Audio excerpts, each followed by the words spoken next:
Selection of anther में देखते हैं, परागकोश के संवर्धन के लिए जो परागकोश है इन्हें मियोसिस अवस्थाओं के समय ही चुन लिया जाता है, क्योंकि जो इस अवस्था में अधिक सक्रिय रहते हैं या इस अवस्था में सबसे अधिक सक्रिय होती है। तो उदाहरण हम इसका लेते हैं, धतूरा, इनॉक्सिया, निकोटियाना टेबिकम, पियोनिया हाइब्रिडा, ईटीसी।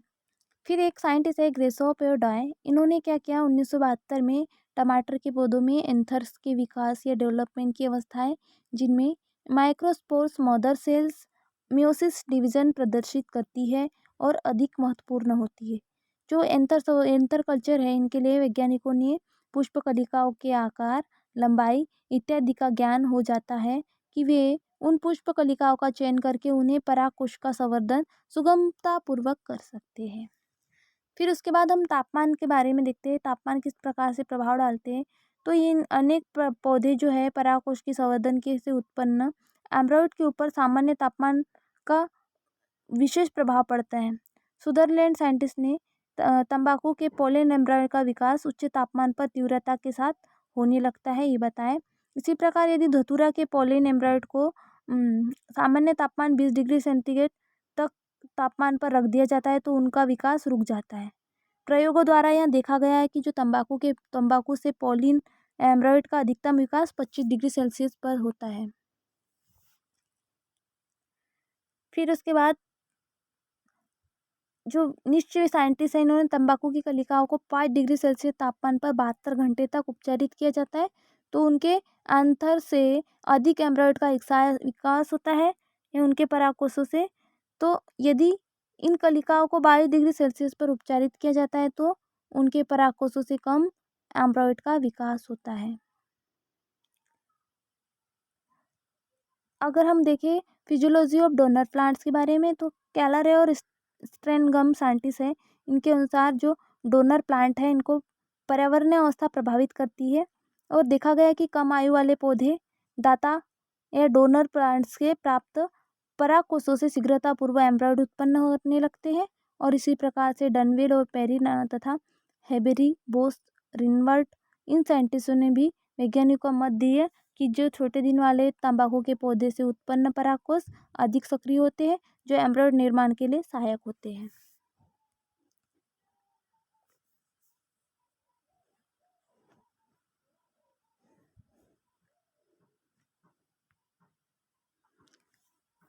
यहाँ देखते हैं हम एंथर कल्चर है एक साइड और दूसरे साइड पोलन कल्चर।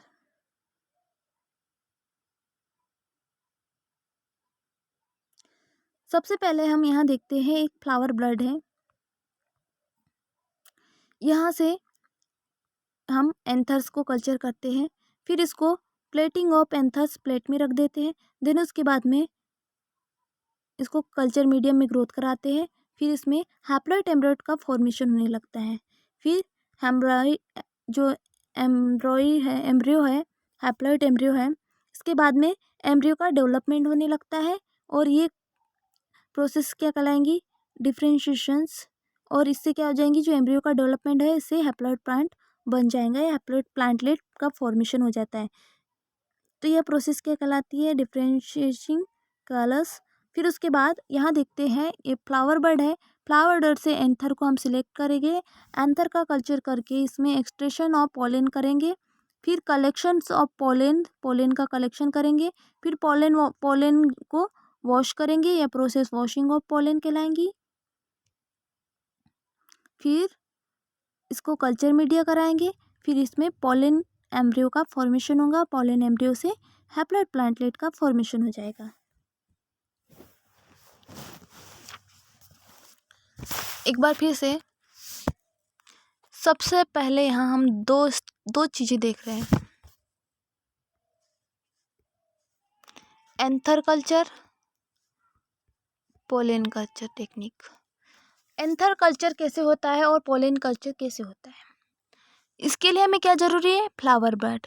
ये फ्लावर बर्ड लिए हमने एक साइड से हम इसके फ्लावर को चिमटी की सहायता से ओपन करके या करके एंथर्स को लेते हैं। एंथर्स लेने के बाद हम इसको काय में रखेंगे पेट्री डिश में। पेट्री डिश में रखने के बाद में जो एंथर है इसको कल्चर मीडियम में ग्रोथ कराएंगे। फिर ग्रोथ कराने से क्या होगा, हैप्लॉइड एम्ब्रियो का फॉर्मेशन होगा। तो ये क्या कहलाएंगे, फॉर्मेशन ऑफ हैप्लॉइड एम्ब्रियो। फिर इस हैप्लॉइड एम्ब्रियो का फॉर्मेशन होने के बाद में एम्ब्रॉइड का क्या होने लग जाएगा, डेवलपमेंट होने लग जाएगा। फिर एम्ब्रॉइड से डेवलपमेंट होने के बाद में क्या फॉर्मेशन बनेगा, हैप्लॉइड प्लांटलेट का फॉर्मेशन होने लगेगा। तो ये क्या कहलाएंगी, हमारी एंथर कल्चर टेक्निक। ऐसे ही यहाँ फ्लावर बर्ड से एंथर लेते हैं, एंथर से फिर हम एक्सट्रेशन ऑफ पोलन का हम एक्सट्रेशन प्राप्त कर लेते हैं। फिर एक्सट्रेशन ऑफ पोलन से कलेक्शंस ऑफ पोलन लेते हैं या पोलन का कलेक्शन करते हैं। पोलन का कलेक्शन करने के बाद में इन पोलन को हम वॉश कर लेते हैं और वॉश करने के बाद में इसे कल्चर मीडिया में इनको ग्रोथ कराते हैं। कल्चर मीडिया में ग्रोथ कराने के बाद में पोलन एम्ब्रियो का फॉर्मेशन होता है और पोलन एम्ब्रियो के फॉर्मेशन के बाद हैप्लॉइड प्लांटलेट का फॉर्मेशन हो जाती है। तो ये टेक्निक पोलन कल्चर टेक्निक कहलाएंगी।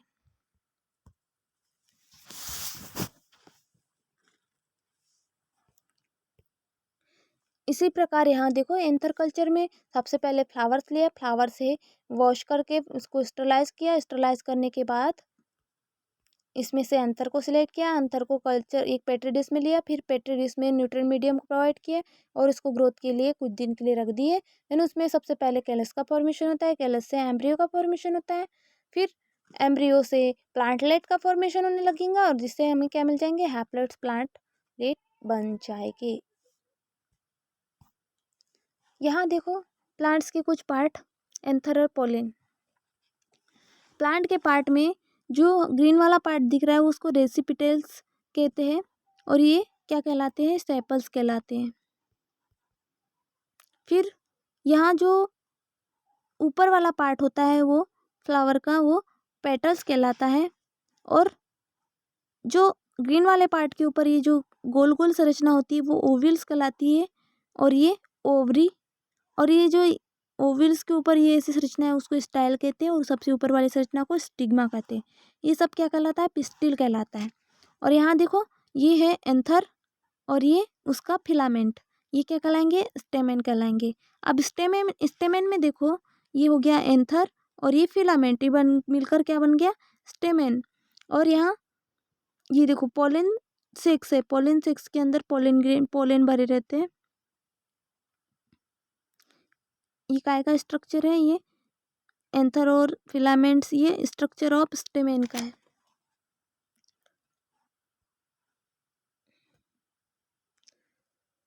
तो जनरली हम कल्चर टेक्निक में हमने क्या देखा है,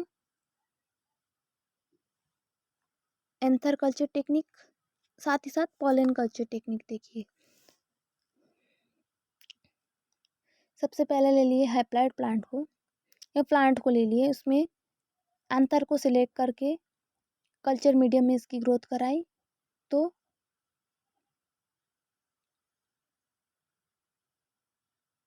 यंग एम्ब्रियो का फॉर्मेशन, प्लांटलेट फॉर्मेशन बना।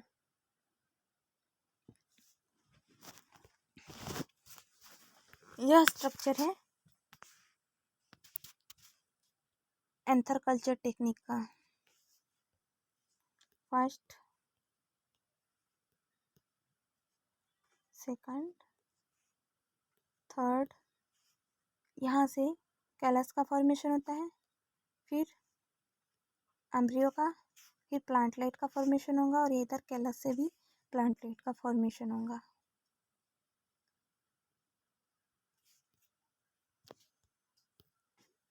और ये टेक्निक है एंड्रोजेनेसिस ऑफ हैप्लॉइड प्रोडक्शंस या एंथर कल्चर्स या पोलन कल्चर्स की। यहाँ पे दोनों आ जाते हैं, एंथर कल्चर भी और पोलन कल्चर टेक्निक भी। इस प्रोसेस को हम एंड्रोजेनेसिस और हैप्लॉइड प्रोडक्शंस भी बोल सकते हैं। तो इस वीडियो में हमने देखा एंथर कल्चर टेक्निक और पोलन कल्चर टेक्निक के बारे में। थैंक्स। ये हो गई हमारी एंथर कल्चर टेक्निक्स और पोलन कल्चर टेक्निक्स।